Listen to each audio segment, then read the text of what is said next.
Hey guys, it's the doc, and I just want to share an important message with you guys, and it's about sunscreen. So generally I recommend my patients wear a minimum SPF 30 and ideally a sunscreen that has a mineral component like titanium or zinc or both. That's what I personally use.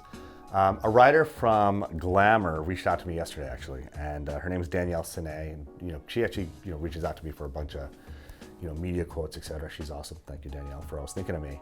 And she asked me to comment on a video that was going viral, and it was by Nara Smith, who I guess does a lot of like DIY stuff, like her, and she's a model. I think she's a model, former model, or something like that. And her boyfriend or husband or something is a model too, and they just make a bunch of DIY things and they post them on TikTok, etc.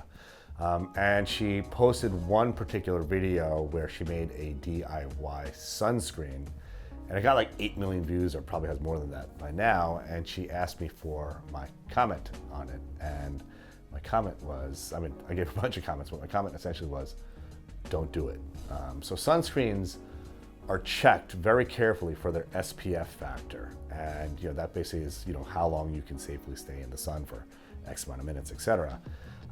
And if you make a DIY sunscreen, first of all, obviously what you're putting in it, but you have no idea what the SPF value is of that sunscreen.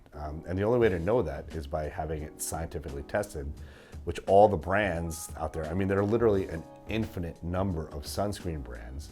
They have an SPF rating and they list what their ingredients are, what the chemical ingredients are, what the mineral ingredients are. And there's a sunscreen out there for everybody. If you want to use a sunscreen that doesn't have any chemicals in it, but that are just mineral based, those are available to you. There's literally an infinite number of choices.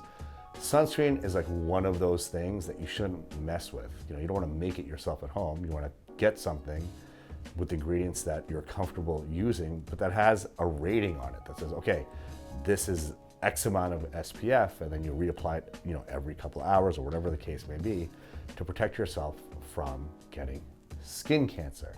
So don't DIY your sunscreen. It is absolute terrible idea.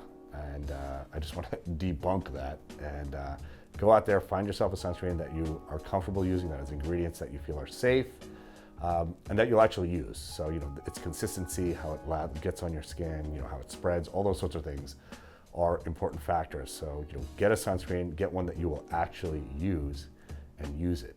Don't make one for yourself at home. Let's get it.